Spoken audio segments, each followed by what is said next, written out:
Yo guys, how's it going out there? Figured I'd make a quick video, help out two YouTubers. Right now I haven't had time, currently out looking for another job. Not nothing I did. They just shut down the whole paint shop, which kind of sucks, because I miss it. Not the money, just doing the whole thing, because I did some huge machines, it was fun. But anyway, enough about that, enough about the job hunt shit. I'm just home right now, taking a break, and checked my inbox, and one of the dudes reminded me, because I forgot all about it at the time, but sent me a personal message. I'll get to his first.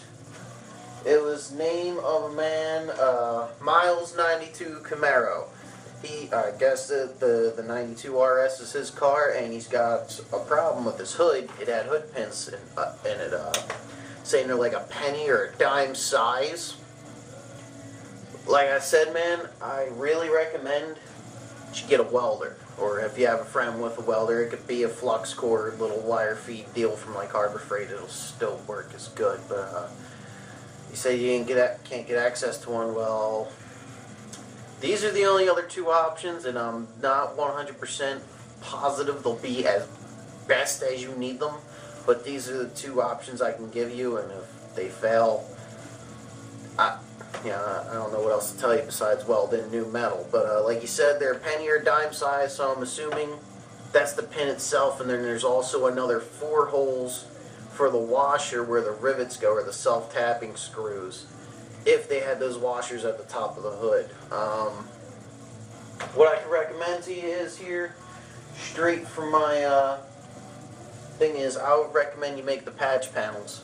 Still, make the piece and then have it go behind there, and then I would fiberglass over the front of the hole and then do the rest. But this is the stuff I use for bonding steel to fiberglass, or plastic, or SMC. It's SEM or SEM, however they say it. Multi-purpose panel adhesive, and it's about 35 a tube from Tool. This is from advertise. It's about 35 a tube, and it says here 24 hours heat cure time, and it sets within 4 hours really, but it's tag dry within 30 minutes. I would recommend using that to hold your patch panels in, and it'll work very well. The only thing is, though, too, I could see is you got to get really good. Let me turn the screen around. You got to get really good on the back side of the hood with something like a grinder or something. I don't know if that bracing inside there was cut open, so you can get in there with a grinder or not. But I do know right there's a small hole that maybe you can shove like the nose of a sandblaster and get at the bare steel, and then get the piece of steel in and shove it in there. But I just recommend you get a good backer for it, and that, and then use grind it down with some 36, and then since it's a dime size hole, I would say to use a long strand fiberglass filler. Block that down, and then a skim coat of mud, because you don't want to go straight mud with it, because Bondo it'll just crack. I'm telling you now. But I recommend that you do weld it, but if you can't get a hold of a welder, then use the panel bond. It comes with the Automix tubes. The gun, you don't really need it. You can just use and push it right out of there and mix it with a Bondo applicator or something. You don't need the tube itself. You can just open it up and then mix it by hand. But that's the best information I can give you, is to use panel bond and pieces of steel, or the netting mesh that they sell with it. But other than welding, that's the only shit I really trust. And other than that, there was another guy. He was asking me. His name is Mr. Hampton 20. I believe you're just asking about your bumper. Now, it says you have a dent. If it's a sheet metal dent, do like I do, hammer and dolly it. If you can't get back access with the hammer, go get yourself a nice slide hammer and pull them out. But if you're talking about a plastic dent on the bumper, I'm going to tell you now, this was my best friend for doing bumper repairs. The good old heat gun. When there's a dent, I like to heat it to where I can get it all malleable, and wear gloves too, because once you get it pretty hot and you try to hit it with your hand, You'll burn yourself and it'll stick to you sometimes, but wear a glove and then just massage it out until the dent pops forward. And then I would use on that is a flexible filler for any other low spots, but usually you can get lucky, you can massage them out good enough. I figure this is the stuff I've always used on plastic bumpers. Let me bookmark this. This is the shit I've always used on plastic bumpers, and so far I haven't seen any problems with it.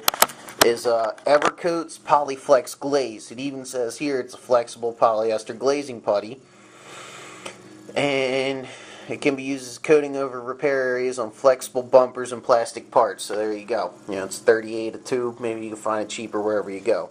There's that, and then, like you said, your bumper was cracking.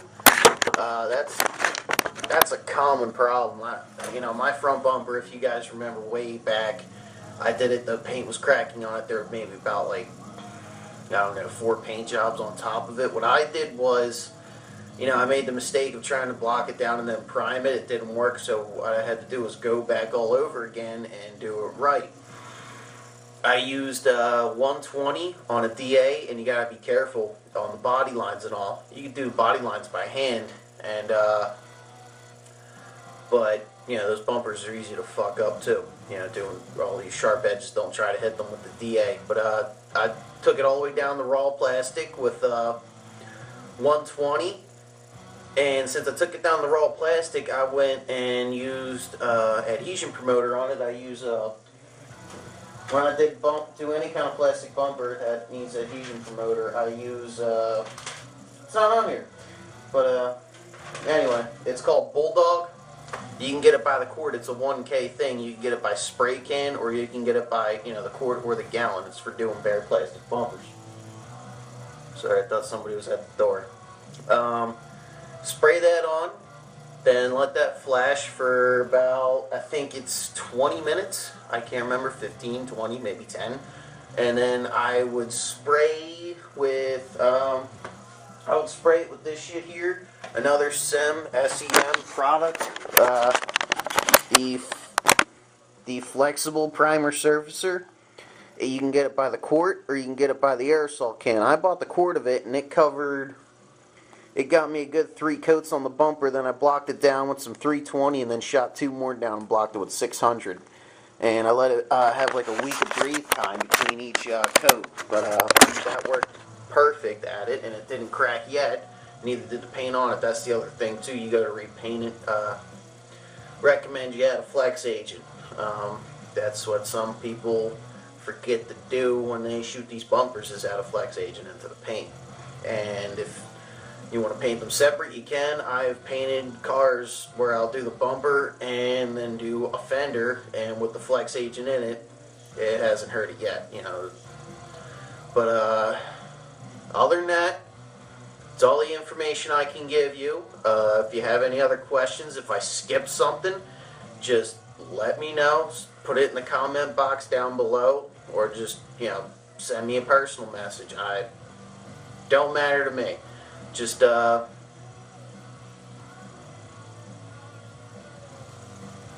it. That's all. I think I covered everything. Guys, I wish you the best of luck. Mr. Hampton on your Firebird, and Miles on your 92. I know you sent me the personal message, and that's what triggered my thought back up about you, because I completely forgot. But other than that, guys, thanks for watching. Staying here watching me babble. And hopefully I'll get some more videos up of me doing some work. The Camaro's home now.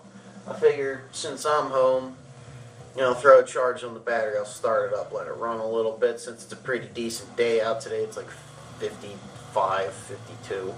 And probably do some work on the Jeep soon, maybe this weekend. It'll be up tomorrow.